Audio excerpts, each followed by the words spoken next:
Pourquoi est-ce que nous ne pouvons pas débattre sereinement sur cette question?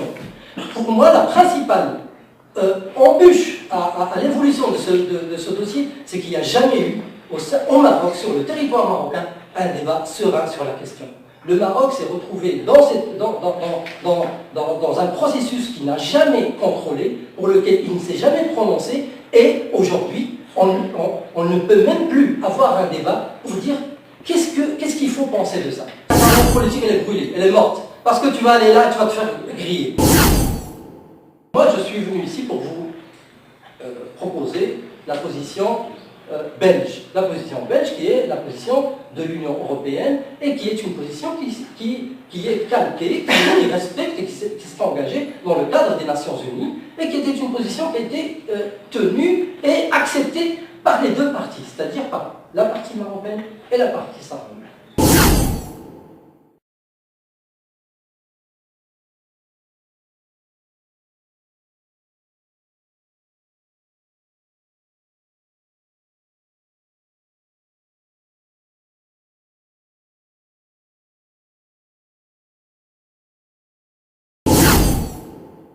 Et qui consiste à dire qu'il fallait, sur base des recensements effectués par l'Espagne, organiser un référendum. Le Maroc, dans un premier temps, a dit non. Dans un deuxième temps, Hassan II a dit oui. Hassan II, seul. Il s'est fait même critiquer par les partis de gauche au Maroc. Il a riposté comme il le faisait sans problème.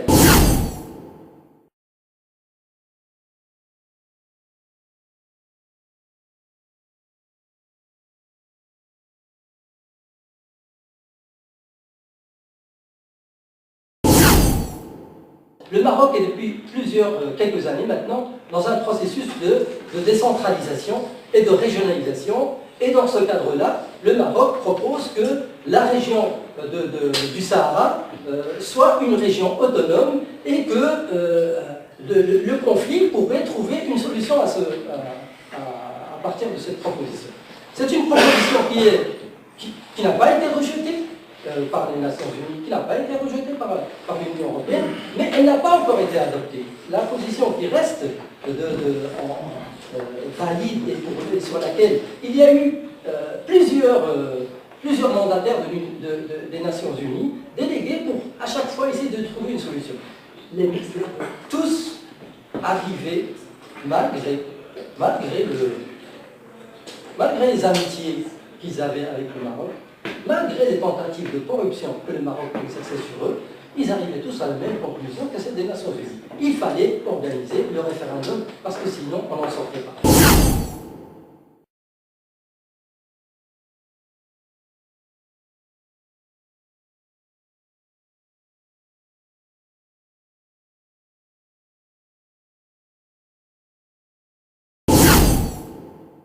Et ils étaient à l'écoute des différentes propositions des différents partis. Et il y en a eu plusieurs depuis 30 ans. La seule qui est d'actualité aujourd'hui et sur laquelle même le Polisario n'a pas dit non dès le départ.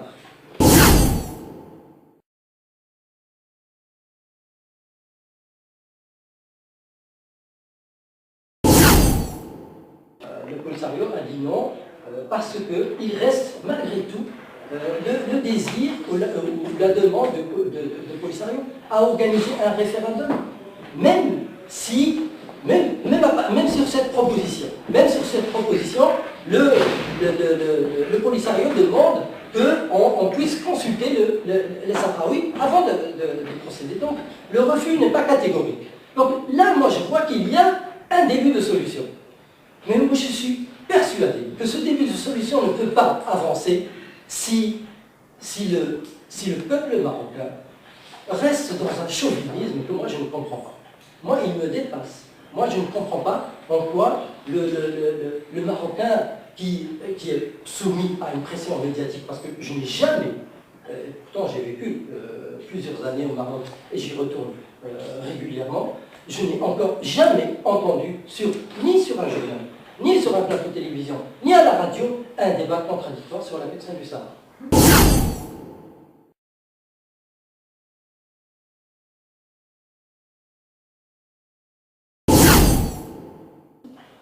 La même version est distillée depuis la marche. La même version, et je l'entends tous les jours. Il ne se passe pas un jour au Maroc où on ne distille pas la version officielle marocaine.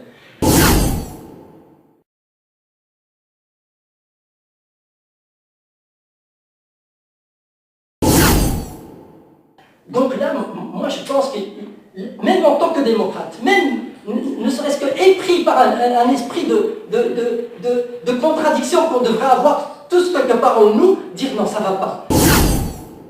Si seulement ça avait résolu le problème, on n'en parlerait pas aujourd'hui. Mais ça permet simplement l'enrichissement de quelques personnes qui, après ce retour à l'intérieur du Maroc et la région, on a beau y investir, et si on avait vraiment rentabilisé de manière efficace tous les investissements qui ont été menés dans cette région-là, on aurait eu un Eldorado dans la région. Mais on voit très bien comment le système lui-même s'entretient à partir de cette question-là. Donc, moi je ne veux même pas défendre la position du Polisario. Moi, je défends la position de Marocain. Et c'est en tant que Marocain que je voudrais qu'on ouvre le débat sur cette question-là et qu'on se dise, il y a un droit international, il y a une histoire dans la région, il y a des problèmes, et pourtant, il est urgent, plus que jamais, de réfléchir à l'avenir du Maghreb et de réfléchir à l'unité de ce Maghreb. Le rôle de l'Algérie, on peut en discuter autant que vous voulez. Je n'ai aucune sympathie pour le régime algérien, aucune. Mais pour moi, ça serait trop facile à chaque fois de rejeter la faute sur l'Algérie pour dire « Ah, c'est à cause d'eux que tout ça se passe, c'est eux qui manipulent le tout. » Soyons un peu sereins et admettons que des gens, à un moment donné, parce qu'ils se sont vus, quand l'Espagne est sortie, elle a déposé un paquet, une bombe entre les mains de la communauté internationale et surtout dans la conférence de Madrid entre les mains du Maroc et de la Mauritanie.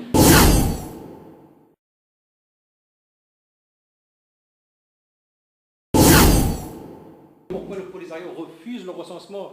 Je crois qu'il faut répondre à ma question, s'il vous plaît. Je réponds à votre question en vous disant, voilà, le dossier qui a été déposé sur la table des Nations Unies pour servir de base pour le recensement a été refusé par le Maroc. Il n'a pas été refusé par le Polisario.